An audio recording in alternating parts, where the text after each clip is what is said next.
황영석 신개념 국가경영포럼 회장. 제21대 6월 3일 대선 정상선거인가? 부정선거인가? 시작부터 공직선거에 대한 부정선거의 시비. 제21대 대선 사전투표가 진행된 2025년 5월 29일과 30일에 국민주권을 실현하는 중요한 수단이며 자유민주주의 핵심인 사전투표에 대해 전면적인 부정선거 시비에 휩싸였다. 6월 3일 대선은 지금부터 약 65년 전 1960년 3.15 부정선거와 방불하며 자유당 정권의 실세였던 이기붕 부통령의 당선을 위해 조작된 부정선거의 방법은 첫째 개표 전에 미리 투표용지를 투입시키는 사전선거의 조작, 둘째 투표함 바꿔치기, 셋째 유령 유권자 동원, 넷째 공무원과 경찰 동원, 다섯째 특정 후보에게 몰표를 안겨주는 투표수의 조작 등을 통해서 선거에서는 승리했으나 부정선거에 대한 국민들의 분노로 이기붕 일가는 함께 자살로 마감했다.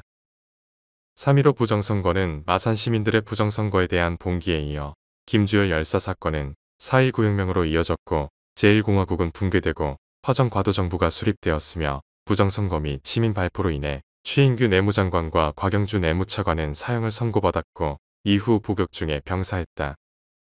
우리나라는 최근 2024년 4월 10일에 실시되어 지역구 254명과 비례대표 46명을 선출하는 제22대 총선에서 사전투표에서 통계학적으로 이해할 수 없는 괴현상으로서 특정 정당이 사전투표를 싹쓸이하는 결과가 발생된 후 공정성의 훼손이나 정당성이 문제가 제기되었다.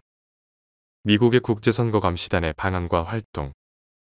그런 가운데 6.3 대선을 앞두고 미국에서 선거의 투명성과 공정성을 확보하기 위한 미국 보수 진영을 대표하는 국제안보선거 전문가들이 국제선거 감시단 자격으로 지난 25일 방한했다.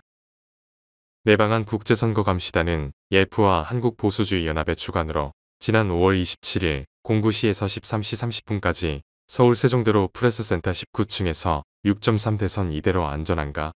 투명성과 국민 신뢰가 우선이다라는 주제로 기자회견 및 간담회를 가졌다.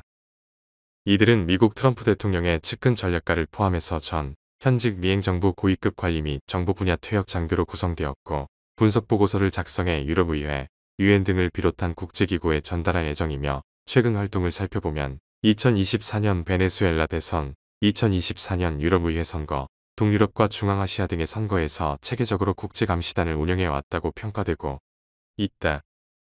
또한 2025년 대한민국의 대선에서도 선거 시스템의 투명성과 공정성 특히 사전투표, 해외투표, 전자개표, 해킹 가능성, 선거 운영의 불투명성 등 구조적 문제를 집중적으로 지적하며 카터센터 등 국제감시 기준에 따라 독립적으로 활동하며 한국의 선관위에 서버 공개, 투개표 참관 협조하며 선거의 전 과정을 면밀히 관찰하며 최종 결과는 미국 정부와 유엔 등 국제사회에 공식적으로 제출될 예정이어서 한국 선거의 국제적 신뢰도와 외교적 위상에 영향을 미친다.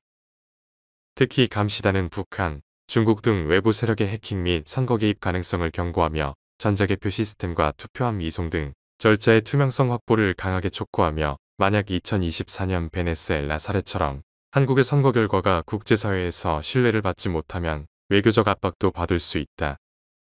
지난 5월 29일과 30일 등 이틀에 걸친 사전투표의 결과 불법적인 형태는 여러 곳에서 드러나고 있으나 첫째 사전선거에서는 사전투표관리관이 투표용지에 도장을 찍지 않고 둘째 투표자 명부로 일일이 확인해야 하나 사전투표 투표자 명부가 없고 셋째 투표 참관인들이 발을 정로 체크한 투표자 수와 선거관리위원회에서 발표한 수가 크게 차이가 나는 점이다.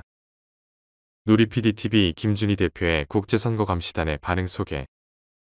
심지어 부방대를 이끌며 대선 후보로 출마한 황교안 후보는 2025년 5월 30일 그의 황교안 TV에서 전북 부안군 행안면 인구는 2033명인데 그런데도 사전투표자의 수는 2248명으로 이미 100%를 넘었다는 유권자 수보다 투표자 수가 많은 의아한 현상을 발표했다. 국내 누리PDTV를 운영하는 김준희 씨는 국제선거감시단의 의견에 대해 이럴 수가 사전투표 첫날부터 일어난 믿을 수 없는 일들이라는 유튜브 영상물은 아래와 같으며 보수 우파의 유튜브 방송을 이끄는 그가 말한 국제감시단의 보도를 영상물에 번역한 일부는 아래와 같다. 미국에서 온 국제선거감시단의 반응을 보면 대한민국의 자유민주주의가 존립하게 될까 하는 염려가 담긴 반응을 했다. 한국의 선거는 중앙에서 첫째 투표용지는 이미 출력이 끝났고 투표사무원의 승인 도장이 미리 찍혀 있습니다. 그 도장은 흔히 아시아 국가들이 물건에 찍는 전형적인 도장이지만 문제는 그것이 실제 투표 사무원의 이름과는 아무런 관련 없는 도장이라는 점입니다. 미친 겁니다. 승인 도장이 찍힌 투표용지를 미리 인쇄해 놓았고 지문 인증도 제대로 작동하지 않습니다. 지문이 일치하지 않는데도 찍자마자 그 이미지를 시스템에서 즉시 삭제해버립니다. 선거의 무결성과는 아무런 관련이 없는 완전한 사기극입니다. 이미 조기 투표, 해외 투표도 진행 중입니다. 마치 미국에서 군인 투표 조작하듯이 한국에선 해외 투표에서 이상한 수치가 나오고 있습니다. 우리는 중국의 왜곡 세력 개입 작전에 대한 억지력을 행사하고자 합니다. 이건 마치 홍콩 2.0입니다. 오늘 우리는 이렇게 물었습니다. 도대체 어떻게 이런 일이 가능했는가? 문재인이 체결한 경찰 협약으로 인해 중국 공안이 한국으로 들어와 준 군사경찰처럼 활동하고 있습니다. 홍콩에서 봤던 그 모습 그대로입니다. 말도 안 됩니다. 지금 국민들은 분노하고 있고 두려워하고 있으며 싸우고 싶어 합니다. 하지만 우리가 원하는 건 6월 4일 아침에 누가 한국을 잃었는가 라는 후회와 논쟁을 벌이는 게 아니라 지금 행동에 나서는 것입니다. 지금 당장 이 사안을 직시해야 합니다. 라고 표명했다. 국가 권력을 도둑질하는 공직선거의 범죄 수괴는 사형 선고돼야. 한국에는 이런 부정선거 혐의에 대한 현상을 보고도 언론인들과 정치인들은 부정선거에 대한 음모론자로 몰리는 것이 두렵거나 혹은 차기 선거에서 선관위에 지키지 않으려기 때문이다. 과연 6월 3일 대선에서 나타나는 사전투표는 공정성의 문제와 투표수 조작과 같은 부정선거가 발생하는 등 이런 괴현상이 발생함에도 불구하고 정상적인 대선이라고 말할 수 있을까? 만약 6.3 제21대 대선이 부정선거라고 판명되면 1960년 3.15 부정선거에서 부정선거의 주범인 최인규와 곽영주가 사형 선고를 받았듯이 약 65년이 지나 지난날의 교훈을 잊어버렸기에 국가 권력을 도둑질하는 공직선거의 범죄 수괴에 대해서는 사형이라는 중죄가 선고되어야 하고 부정선거가 틈타지 못하도록 공직선거법의 개정과 당일 선거와 당일 개표가 되어야 한다.